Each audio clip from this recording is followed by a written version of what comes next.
C'est donc un devoir impérieux d'élaborer en temps de paix des conventions protégeant les victimes de la guerre. Reconnaître ce devoir ne signifie pas que nous ne souhaitions pas ardemment que la guerre puisse être définitivement éliminée du destin de tous les peuples.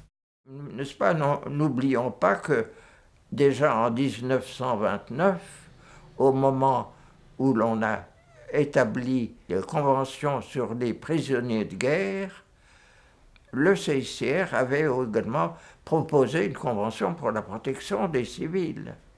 Mais l'état d'esprit n'était pas favorable à ce moment-là. C'était la période du traité Briand-Kellogg.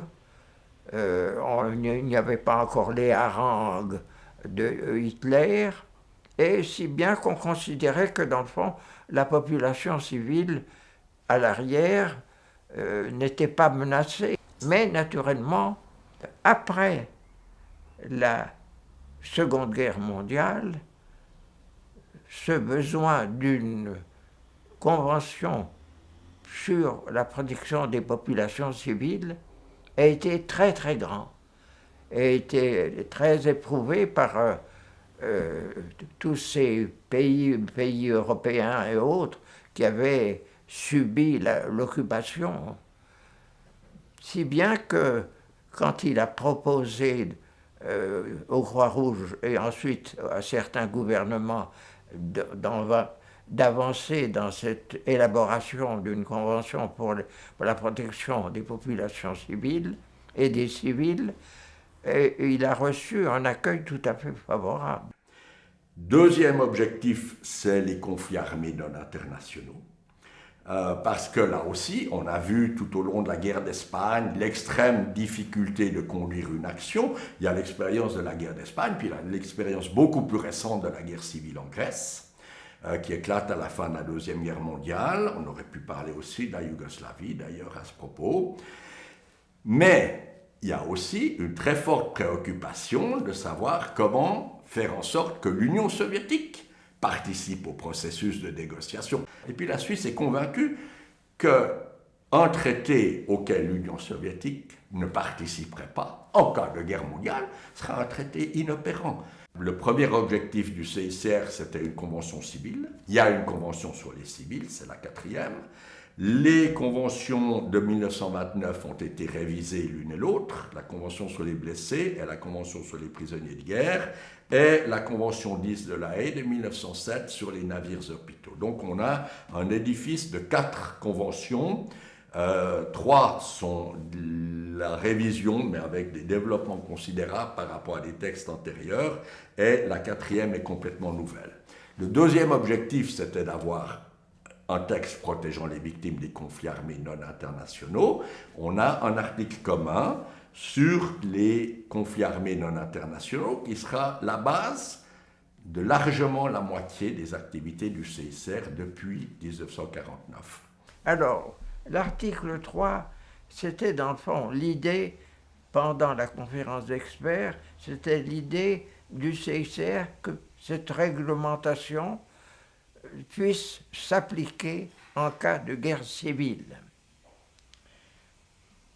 Alors, au moment de la conférence de 1949, il y a une commission spéciale qui s'est occupée de ça et se disait, mais quelle intensité faut-il prévoir de guerre civile pour qu'on puisse prévoir des règles qui s'appliquent?